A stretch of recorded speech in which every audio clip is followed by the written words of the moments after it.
જય શ્રી હરિ. આપ સૌનું સ્વાગત છે આપની આ ચેનલ ધર્મતર્પિતમાં. પુરુષોત્તમ માસનો આજે 13મો દિવસ છે. 13મા અધ્યાયની કથા. તો ચાલો સાંભળીએ આજનો અધ્યાય અને કથા વાર્તા. આપને જો આ વિડીયો ગમે તો ધર્મદર્પિત ચેનલને લાઇક, શેર અને સબસ્ક્રાઈબ કરજો. તો બોલો પુરુષોત્તમ ભગવાનની જય. કૃષ્ણાય વાસુદેવાય હરયે પરમાત્મને પ્રણતઃ ક્લેશનાશાય ગોવિંદાય નમો નમઃ. અધિક માસ કે પુરુષોત્તમ માસ જે અધિક ફળ આપનારું છે, જેમાં સ્નાન, દાન, જપનો મહિમા અનેક ગણો છે. આ માસ કે જે મલમાસ કહેવાય છે, તેના સ્વામી ભગવાન શ્રી કૃષ્ણ, શ્રી નારાયણ પોતે છે. એ જ રીતે આપણા સૌના સ્વામી પરમાત્મા, માતા પિતા, ભગવાન વિષ્ણુ, ભગવાન શ્રી કૃષ્ણ કહે છે કે જે કોઈ મલમાસ અધિક માસમાં ભગવાનની સેવા પૂજા કરે, કથા સાંભળે તે સનાથ કહેવાય છે. આ ધરતી લોક ઉપર જે કોઈ જન્મ લે છે તેના માતા પિતા ભગવાન શ્રી હરિનારાયણ કૃષ્ણ છે. એ જ રીતે આપણે સૌ ભગવાનના સંતાનો છીએ. ત્યારે આપણે પ્રભુની નજીક રહેવા, પ્રભુનો ધન્યવાદ દેવા માટે અધિક માસમાં કાઠા ગોરમાનું પૂજન કરવું જોઈએ. ભગવાન પુરુષોત્તમની કથા સાંભળવી, અધ્યાય સાંભળવો જોઈએ. પ્રભુનો આભાર માની કહેવું જોઈએ કે આપના થકી જ અમે છીએ, તારું તને અર્પણ. આમાંથી જે કાંઈ પ્રસાદી રૂપે થાય, હે પ્રભુ અમે ભોગવીએ છીએ અને સદૈવ સદબુદ્ધિ આપજો. આ રીતે પ્રાર્થના કરી ભગવાનનો અભિનંદન કરવું જોઈએ. પ્રભુને પ્રાર્થના કરવી કે પ્રભુ અમારી સાથે રહેજો, અમારું કલ્યાણ કરજો અને તમારા શરણે લેજો. તો ચાલો સાંભળીએ પુરુષોત્તમ માસના 13મા દિવસના 13મા અધ્યાયની કથા, દ્રઢનવાનું આખ્યાન. તો બોલો શ્રી પુરુષોત્તમ ભગવાનની જય. સૂત પુરાણી સૌનકાદી ઋષિઓને કહે છે, હે મુનિ શ્રેષ્ઠો, હવે હું તમને રાજા દ્રઢનવાની કથા કહું છું, જે તમે ધ્યાનથી સાંભળો. હૈહય દેશના રાજા ચિત્રધર્મા હતા. તે ઘણા પરાક્રમી અને બુદ્ધિમાન હતા. તેને એક પુત્ર હતો, તેનું નામ દ્રઢનવા હતું, કે જે સર્વ ગુણોથી યુક્ત, સત્યવાણીવાળા, ધાર્મિક અને પવિત્ર કાર્ય કરવાવાળા હતા. તે ચારેય વેદોના જાણકાર, એક વખત સાંભળ્યા પછી બધું યાદ કરી લેતા હતા. પોતાના ગુરુને ત્યાં શિક્ષા પ્રાપ્ત કરીને, ગુરુ દક્ષિણા આપીને તે પોતાના ઘેર પાછા ફર્યા હતા. પોતાના પુત્રને જોઈને તે રાજા કારભાર સંભાળી શકે તેવા શક્તિશાળી બનેલ હતા. તેમ વિચારીને રાજા ચિત્રધર્માએ પ્રભુ સ્મરણમાં હવે પછીના દિવસો ગાળવા વિચાર્યું. તે પ્રભુને રાજગાદી સોંપીને પુતઃ ઋષિના આશ્રમમાં જતા રહ્યા, જ્યાં નિસ્પૃહ તથા નિરાહાર રહીને તપશ્ચર્યા કરવા માંડી. કેટલાક લોકો કાળ તપ કરીને છેવટે શ્રીહરિના ધામમાં ગયા. દ્રઢનવાને પોતાના પિતાના મૃત્યુની જાણ થઈ. એણે પિતાની સર્વ ક્રિયાઓ વિધિપૂર્વક અને પુષ્કળ દાન કર્યું. તે નીતિપૂર્વક રાજકારભાર ચલાવવા લાગ્યા. વિદર્ભ દેશની રાજકન્યા સાથે તેનો વિવાહ થયો. તેમને ચિત્રવાક અને માણિમાન તથા ચિત્રકુંડલ નામના 4 પુત્રો અને ચારુમતી નામની એક પુત્રી થયા. એકવાર દ્રઢનવાને વિચાર આવ્યો કે હું સર્વ પ્રકારે સુખી છું તો તેનું કોઈ અગમ્ય કારણ હોવું જોઈએ. મેં એવું તે ક્યું વ્રત, તપ, દાન, પુણ્ય કર્યું હશે કે જેના પ્રતાપે આજે હું આ સુખ ભોગવી રહ્યો છું. આવા વિચારોમાં તે ઘણીવાર ખોવાઈ જતા એક દિવસ દ્રઢનવાને સવારે ઉઠીને નિત્યકર્મથી પરવારીને ઘોડા ઉપર બેસીને વનમાં અંગરક્ષકો સાથે શિકાર કરવા ગયા. એક મૃગને બાણ માર્યું. આ મૃગ બાણ સમેત ત્યાંથી દોડી ગયું. તેનો રાજાએ પીછો કર્યો, શોધખોળ કરી, પણ મૃગ રાજાની નજરે ન ચડ્યું. આથી રાજા નિરાશ થયા. મધ્યાહનનો સમય થતાં રાજા અકળાઈ ગયા, તરસ લાગી. સરોવર પાસે પહોંચી ગયા. ઝાડના થડે ઘોડાને બાંધી રાજાએ પોતાની તૃષ્ણા છુપાવી. તે એક ઝાડ નીચે જઈને વિશ્રાંતિ કરવા લેવા બેઠા. આ સમયે એક પોપટ બોલતો સાંભળ્યો. તે કહી રહ્યો હતો, હે રાજા, તું સુખ ભોગમાં મસ્ત બની ખરા તત્વને ભૂલી ગયો છે. જો તું ખરું તત્વ નહીં સમજે તો પરમાત્માને કેવી રીતે પ્રાપ્ત કરી શકીશ? પોપટની આવી વાણી સાંભળીને દ્રઢનવાને વિસ્મય થયું. તેને લાગ્યું કે પોપટ રૂપે સુખદેવજી તો મને ઉપદેશ નથી દેતા ને? વિચાર મગ્ન થઈ ગયા. ત્યાં તેમના અંગરક્ષકો આવી પહોંચ્યા.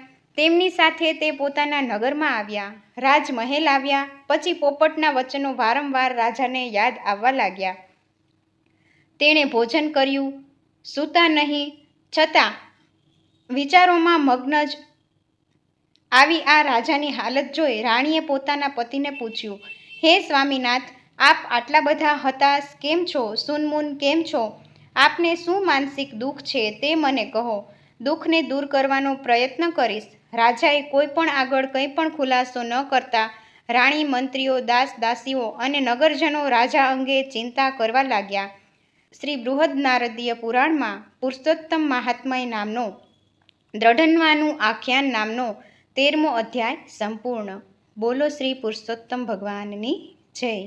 હવે આપણે સાંભળીએ આજની કથા વાર્તા, માતા પિતાની સેવાની કથાનું ફળ.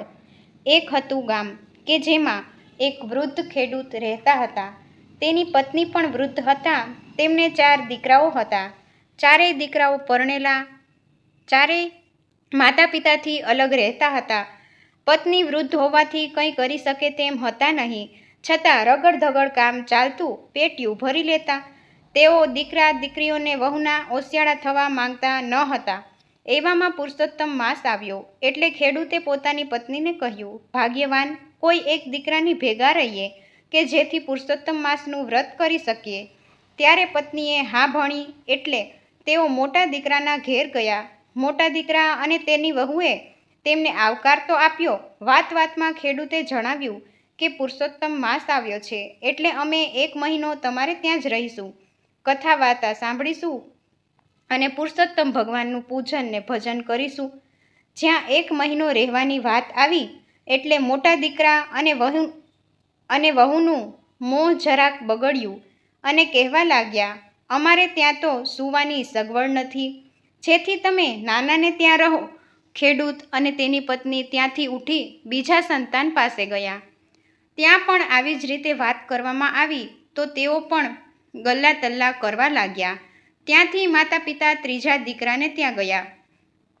છેવટે નિરાસ્વદને થઈ તેઓ ત્યાંથી પણ સૌથી નાના દીકરાને ત્યાં ગયા. નાનો દીકરો સમજુ હતો, વિવેકી હતો. વહુ પણ સમજુ હતી. તેણે પોતાના માતા પિતાને પોતાની સાથે 1 માસ સુધી રાખ્યા. આથી ખેડૂત અને તેની પત્ની રાજી થયા. દરરોજ બંને પુરુષોત્તમ માસમાં નદીએ સ્નાન કરવા જાય, કથા વાર્તા સાંભળે, પૂજન પાઠ કરે. ઘરે આવી નાની વહુને હાથમાંથી એમના ભીના વસ્ત્ર લઈને દરવાજા ઉપર રાખતી. દરવાજા પાછળ એક કોઠી હતી. વૃદ્ધાવસ્થાને લીધે તેઓ ભીના કપડાં બરોબર જોઈ શકતા ન હતા. પાણીના ટીપા નીતરતા હતા તે કોઠીમાં પડતા. ઘરના કોઈને ખબર નથી કે આ પાણીના ટીપા મોતીના દાણા બની રહ્યા છે. ખેડૂત અને તેની પત્ની એકટાણું કરતા. તેથી નાના દીકરાની વહુ દરરોજ જુદી જુદી જાતનું જમવાનું બનાવે, સાસુ સસરાને પ્રેમથી ખવડાવે અને પંખો પણ નાખે. આ જોઈને ખેડૂત અને તેની પત્નીની આંતરડી ઠરી. આશીષ આપી એમ કહેતા કે પુરુષોત્તમ માસ પૂર્ણ થવા આવ્યો. ખેડૂત અને તેની પત્ની 2-4 બ્રાહ્મણોને જમાડીને કંઈક દાન દક્ષિણા આપી ઉજવણું કરે. તેમની પાસે 2 પૈસા હતા. તેમણે પોતાના નાના દીકરા અને વહુને આપ્યા અને ઉજવણું કરવાનું સૂચવ્યું.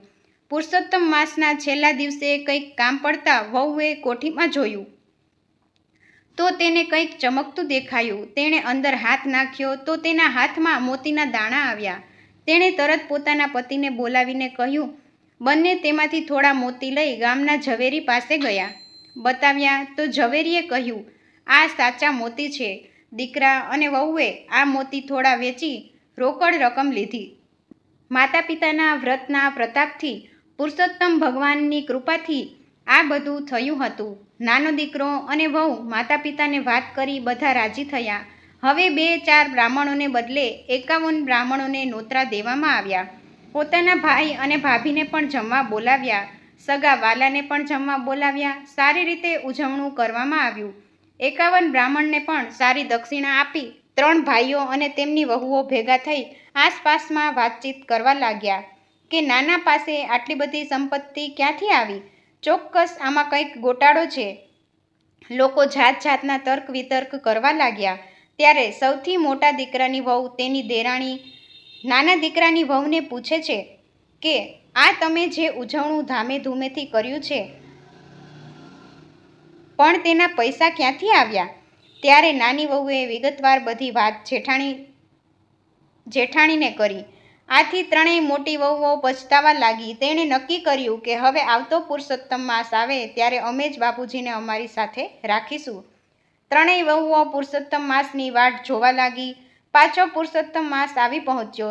આથી ત્રણેય મોટી વહુઓ પછતાવા લાગી. તેમણે નક્કી કર્યું કે હવે આવતો પુરુષોત્તમ માસ આવે ત્યારે અમે જ બાપુજીને અમારી સાથે રાખીશું. ત્રણેય વહુઓ પુરુષોત્તમ માસની વાટ જોવા લાગી. પાછો પુરુષોત્તમ માસ આવી પહોંચ્યો. ત્રણેય વહુઓ સાસુ સસરાને રાખવા લડવા લાગી. છેવટે બધાએ મળીને નક્કી કર્યું કે સૌથી મોટો દીકરો માતા પિતાને રાખે. છેવટે જે મોતી મળે તેમાં ત્રણેયનો ભાગ. મોટા દીકરાની વહુએ પુરુષોત્તમ માસના પહેલા દિવસે જ માતા પિતાને કહી દીધું કે તમે નદીએ સ્નાન કરીને આવો તો ભીના વસ્ત્ર મને આપી દેજો. તેને બહુ નીચવશો નહીં. માતા પિતા બિચારા શું કરે? તેઓ તો હા પાડી દિવસો વિતાવવા લાગ્યા.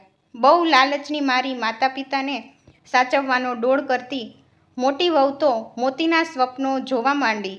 છેવટે પુરુષોત્તમ માસ પૂરો થયો.